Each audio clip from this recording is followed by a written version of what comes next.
What's up, y'all? It's your boy Progress West, and welcome to the D Count. It has long been believed that superheroes save everybody, and not too many people expire in these movies. Well, I'm here to prove them wrong. See, this is a new series where I go through the Marvel Universe and count how many times characters expire, while also briefly going through the story so that their exits from the mortal planes are in context. And it's only right that we start off with the movie that started off the monstrous MCU, Iron Man. For those familiar with Dead Meat and the K counts, this is kind of like that, but with superheroes. So shout out to James A. Janice, which is the coolest name ever, by the way. Leave a like if you like the video, subscribe if you digging the vibes, and let's see how many D's we can count. Wait.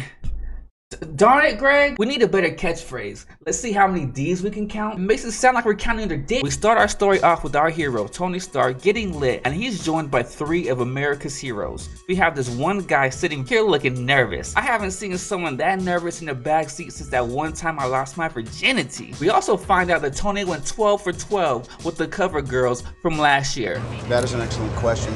Yes and no. March and I had a scheduling conflict, but fortunately the Christmas cover was twins. And after a quick selfie, we get a boom! We see the Humvee in front of him totally explode. What the heck? Unfortunately, since we didn't see any people in there before or after the explosion, we have no D's to count.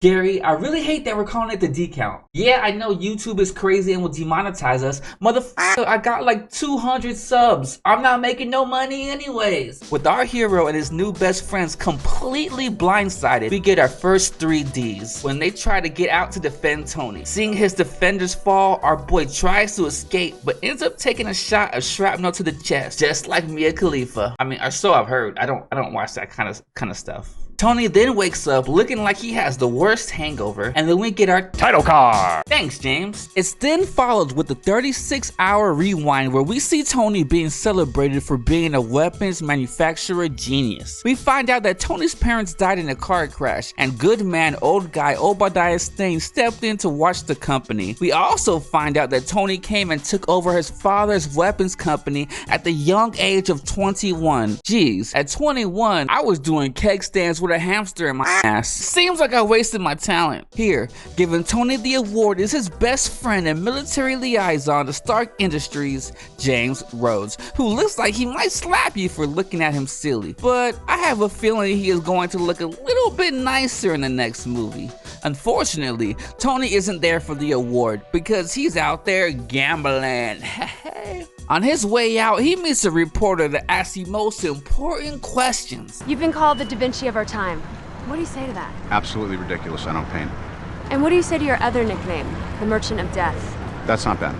This leads to some grown-up interrogations that I can't show you on YouTube, but ends with a beautiful view and Tony's assistant Pepper Potts taking out the trash in the morning. I've got your clothes here. They've been dry cleaned and pressed, and there's a car waiting for you outside that will take you anywhere you'd like to go. You must be the famous Pepper Potts. After all these years, Tony still has you picking up the dry cleaning. I do anything and everything that Mr. Stark requires, including occasionally taking out the trash. Will that be all? After a quick flight with his best bud, he then ends up in Afghanistan, showing off a line that was incredible in the trailers. They say the best weapon is one you never have to fire. I respectfully disagree. I prefer the weapon you only have to fire once.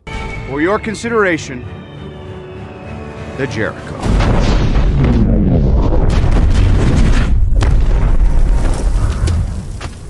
And after a suspicious call from an old geezer, we get fast forwarded to current times. Tony is messed up bad from the attack, and after pulling out the world's biggest catheter from his nose, he feels something weird in his chest. So he calmly rips his bandages off and he sees a battery in his chest. That's right, in his chest. Full of questions, he meets his new roommate, Dr. Ho Yin's son, and he discovers that he has shrapnel in his chest, moving towards his heart, and this battery thing is the only thing keeping him alive. I'm not gonna lie to you, that's pretty lit. After this brief explanation, we get the bad guys from the group known as the 10 Rings that want Tony to make weapons for them. He politely declines, so they politely convince him with a nice refreshing bath. Since the 10 rings were so courteous, Tony feels obligated to help them out too. But Tony is taking a little too long, so his 10 rings buddies come in to teach him a lesson by threatening his roommate. It looks like this works and lights a fire under Tony's ass, and he gets to work. But little did they know, he was building something else. Surprise, motherfucker! Tony built a Megatron looking death armor that's here to return the hospitality. While trying to put his armor on, we have 2 intruders that take a homemade explosion to the face.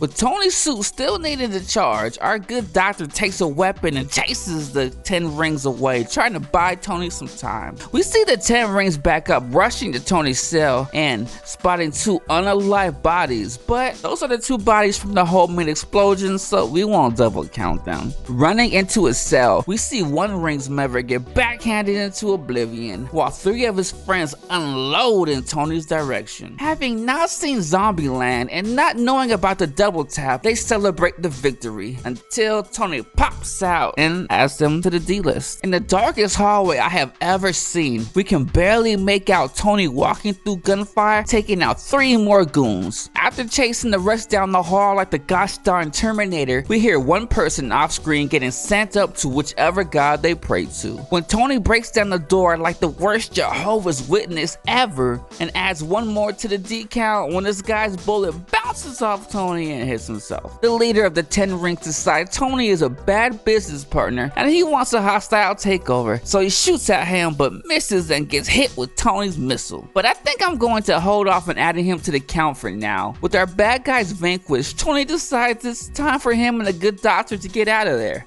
Unfortunately, the doctor isn't doing too good, having sacrificed himself to help Tony. After a tearful goodbye, our scientist guy adds himself to the D count. But Tony isn't happy about these high numbers we're hitting. He is pissed. So he steps outside, giving us a majestic shot of the Mark I Iron Man armor. Not really into fashion, these 10 rings lackeys shoot at Tony. After a couple seconds of bullets bouncing off of him, Tony decides that it's his turn and we see his flamethrowers.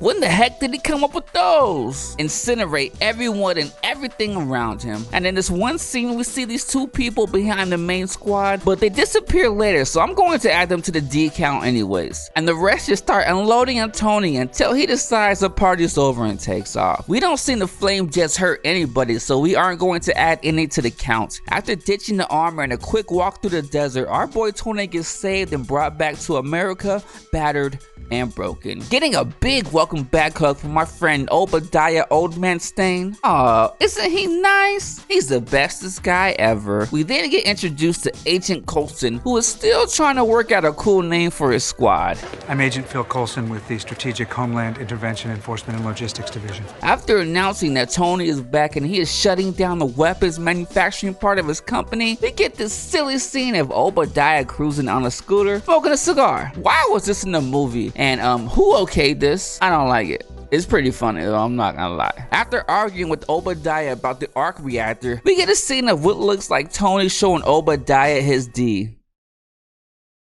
Speaking of arc reactors, Tony has just built a new one and has Pepper help him install it. I have to admit, there were pretty good effects. It looks like he really has a hole on his chest and Pepper really sells this scene. Luckily, she plugged it in right and we don't have to add Tony to the D count. But on the other side of the world, we see the 10 rings has found Iron Man's armor and dun dun dun! We see the leader is still alive, which is why we didn't add him to the D count earlier. And ooh, look, they found buried treasure. But Tony don't care. They can have his hand-me-downs because he is across the world working on a new suit, leading to some hilarious trial and error. And this is really something that is missing from modern superhero movies. I really miss the hero learning about the powers and how to control them. Now, everything is just so rushed and everybody is automatically a badass. It takes away from the magic of growing with the hero and watching someone who makes mistakes but tries to do better.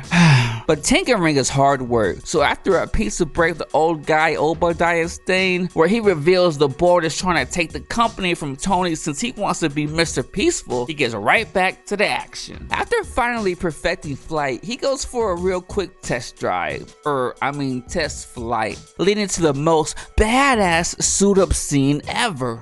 Seeing this in the theaters was insane. After a chilling joyride, our boy makes it back to his house for the most elegant landing. But our boy Tony is a genius, a billionaire, philanthropist, and all work and no play makes Tony a dull boy. So he hits a party and gets his groove on with Pepper Potts. There's something about the way he looks at her. Somebody should let him know that dating your employees is gross and can open you up to a lawsuit. Realizing they're getting too hot and too heavy, our boy goes to grab a drink where he runs into Carrie. Christine.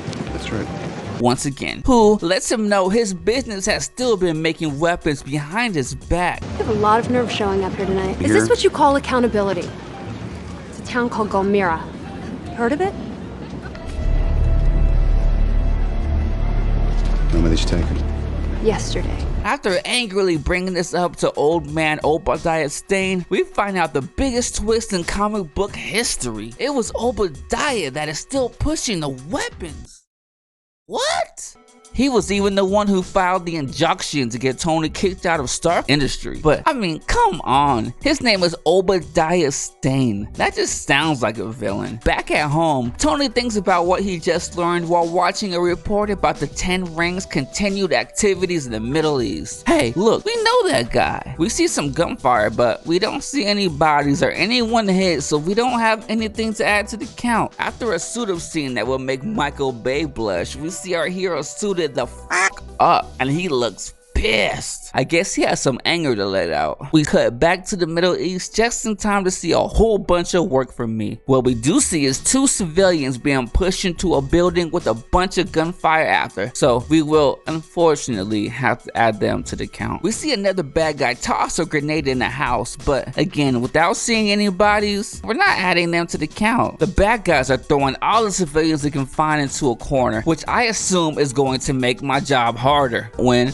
surprise, did somebody order a kick-ass stripper in red paint? Because that's what we got. We see a golden red transformer Ryu uppercut a dude straight up into the D count, followed by a pimp hand repulsor blast, adding 3 more to the D count. When our golden Avenger tries to blast some more, we see the bad guys have taken hostages. With no chance of escaping or saving the hostages, our hero has no choice but to give up. But it was just a ruse, because our hero then uses tiny baby rockets to add 6 more to the D count. With the bad guys dispatched, we see our hero take his leave. Goodbye, hero. Seeing that the coast is clear, the leader of the bad guy brigade uses a 1980s cell phone to call Miss Cleo and see if he makes it to the sequel. Unfortunately, Tony has other plans and leaves him to the fate of the people he saved. We don't see his fate, but after the destruction this man has caused, I don't see the people letting him go and live peacefully, so we're going to add him to the count. Leading to the most badass scene of the movie, our boy Tony flies and boom, gets hit by a missile. Shaking off his embarrassment, we see him explode a tank, but once again, we don't see who's in there. So what we will do is we'll add a tank, okay? It's my show, I do what I want. We're gonna add a tank to the count. So yeah, 1 tank to the count. The rest of the tank's buddies don't take too kindly to that, so they shoot at Tony. But Tony is so over this that he flies into the sky and destroys a set of his Jericho missiles they stole, adding 6 more to the count. With his job done, our hero flies off, but he didn't notice he had the US military tracking him. His buddy Rose just happens to be in the military party that's tracking Tony, and he has his suspicions. After a call to Tony, and the most convincing lie I have ever heard. What the hell is that noise? Oh yeah, I'm driving the top down. Why do you sound out of breath, Tony? I'm not, I was just jogging in the I canyon. thought you were driving. Right, I was driving to the canyon, where I'm gonna jog. That's my exit. Tony says that he has to go. Well, that's because he has 2 of America's finest on his tail. He ducks and dodges and floats like a butterfly and stings like a bee, but unfortunately he gets hit and can't take much more of that. So he has to call Rhodes back for a little help. Talk about awkward. The fighters lose Tony as he hides under one of the planes, and the coast is clear until, oh no, the other pilot spots him, and too bad for Tony, the fighter he's hiding on took his flying lessons from Anakin Anakin Skywalker. But this barrel roll of D causes Tony to go flying and smash the other jet's wings. Silly Jet, you can't fly with the other wing, and he knows that, so he up out there, but oops, his parachute won't open. I hate it when it does that. Luckily for him, he's not going on the D count. You know our boy Tony isn't going to let that happen, so he lends a helping hand and zooms off, giggling with Terrence Howard about how hard it is out here for a pimp, and flies off. How can our hero destroy an American jet and get away with it? You see, it's okay because it was an unfortunate training exercise. But our old guy Obadiah Stane is no spring chicken. He knows something is wrong and he doesn't look too happy about it. Back at home, Pepper gets a look at Tony's junk. But while she attends to his bullet holes, we shoot back to the other side of the world and see that dun dun dun, old guy Stane is working with the 10 rings. After recommending a great dermatologist, old man Stane decides he's doing a hostile takeover too and puts in his noise cancelling earphones. He then plays that new Lil Nas X album, but the 10 rings leader isn't a fan of Billy Ray Cyrus, so his brains explode, adding him to the D count. We then get a shot of old man Obadiah Stane leaving the meeting and instructing his guards to finish the job, where it's a little blurry, but I count 19 more bodies to add to our D count. It could be more, it could be less, but after 10 minutes of rewinding it and watching it over and over again, I'm pretty confident in my count. Let me know down below if you get a different number. With Stane stealing Tony's first suit, he is focused on creating his own suit, while Tony is trying to convince Pepper to hack Stark Industries' mainframe. He is trying to hunt down and destroy all of his weapons. After a failed quitting attempt, Pepper seems to be on board and she's helping Stark Industries hacking away. Using a huge USB drive that Tony gave her, she accesses all kinds of confidential information, including missile schematics and even old man Obadiah Stane's blueprints for his own robot suit. Dang, that old man works fast. While snooping around, she also discovers that Obadiah is the one that set Tony up in the beginning. His plan was to have the 10 rings take Tony out by telling them he was a nobody, but they caught Tony alive and then decided they wanted a bigger pay cut. While downloading the information, old man Obadiah Stane comes in, and I have to say, Jeff Bridges is doing a fantastic job in this role. This cat and mouse scene with Pepper gives me anxiety, wondering if he's going to blow her brains up too. Thankfully, he doesn't, and after a quick chat, Pepper takes her USB drive and says sayonara homie and dips out. But Stane is still no dummy and knows something is wrong, so he checks his computer and sees Pepper has been a bad girl. Running out of the building, she is stopped by Coulson, and he tags along for a meeting she missed so she can explain everything. Knowing that the jig is up and that the authorities are coming, old man Stane runs to get his suit, but finds out they still haven't figured out how it works yet, leading to one of the greatest lines in the movie ever. Tony Stark was able to build this in a cave with a box of scraps! Realizing that only Tony can build a suit like this, Stane drops a visit to Tony, plays some Kids Bop in his ear, and in one of the most intense scenes in the MCU, he rips Tony's heart out of his chest. Well, not really his heart, but close enough. In his moment of triumph, he's all like, "Hey Tony, got your heart," but then decides this game isn't as fun as the got your nose game and takes his leave. Our hero, heartless and realizing his substitute parent figure betrayed him, decides he doesn't belong on the D count yet. That's for another movie. So he crawls to his workshop and tries to grab his original chest battery and fails. He has been defeated by the arch enemies of toddlers everywhere, a tall shelf. Giving up and knowing he has lost, he gives into his fate and waits for the cold sweet embrace of the D. He wants the cold embrace of the D. When, wait, one of his robot arm thingies I never talked about makes cute little R2-D2 noises and gives him the battery. Hooray! With our old man staying triumphant, he gloats in front of a huge Iron Man armor. But hold on, I gotta stop it here. What exactly is his plan? Pepper discovered and downloaded proof of old man Obadiah Stane working with the evil faction trying to get Tony killed. Then she linked up with government agents, obviously giving all the information to them, and his plan is to kill Tony, take his reactor, and power up his own suit. I'm sorry, what? How does that help? Yes, when the agents come, you can defend yourself and wipe them all out. But then what? Your life is over. You're going on America's Most Wanted list forever. They are not going to stop until they get you locked behind bars. But luckily for old guy Stain, Tony's reactor does work and his suit powers up. Unfortunately for him, it turns out Tony survived, and I don't think he's too happy with his old friend. As Tony suits up, Pepper brings Agent Coulson as backup to finally bring down Stain's evil old guy terror. They find old man Stain's suit and Pepper hears the words no man ever wants to hear. I thought it'd be bigger. But our boy Stain has self-esteem issues, so he doesn't take that too well. He chases down Pepper in his real suit, which is freaking huge by the way. As she escapes, we see one agent get the Serena Williams backhand as another one gets smashed to the ground. Pepper narrowly escaping and makes it outside, but then Stain comes up through the floor looking like an evil Iron Giant. But before he can fire Pepper, our boy Tony grabs him, flies away, and body slams him in traffic. We see Stain flip a moving car, but without seeing how many people are in there, and we have nobody to add to the count. But what we do see is a family of 4 almost slam into Stain and honk the horn at him. This just sets off Stain's road rage, and he decides these 4 we can add to the count. As he picks up the whole car and is about to slam it into Tony's face, Tony uses his Care Bear stare and blasts Obadiah away while catching the family's car. But this ungrateful bitch tries to run Tony over. With our hero shaking and trying to recover, we see Stain fly across the freeway, grab a motorcycle while someone is driving it, and use the motorcycle as nunchucks and smacks Tony away. Now, I'm not going to add the motorcycle driver to the count because it looks pretty survivable. What do you think? Let me know down below. Should we add him to the count, or do you think he still survived? After getting stomped out by old guy Stain, Tony gets a great idea and blasts off into the sky to get away. But old man Stain has some upgrades and shows off his brand new rocket legs. So wait! Tony tries his best to get away, but Stain's upgrades are just too good. Stain grabs Tony by the neck and is ready to add him to the list when Tony has a little question for him. My suit is more advanced in every way. How'd you solve the icing problem? Icing problem.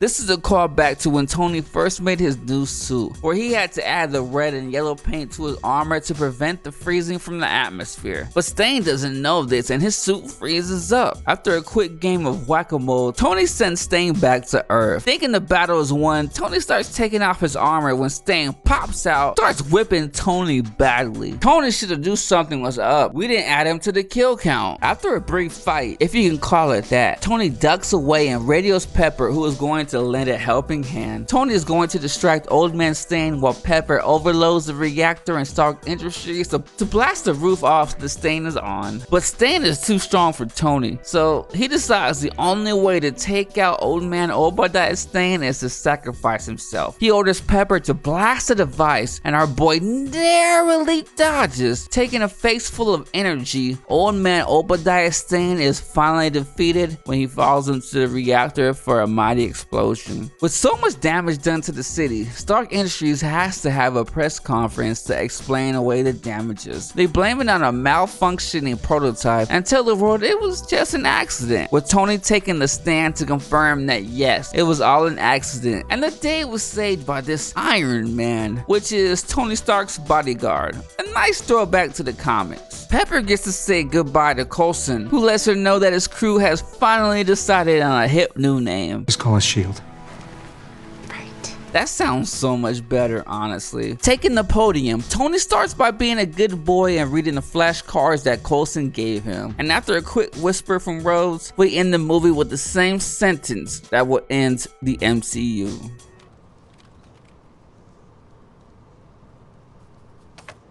I am Iron Man.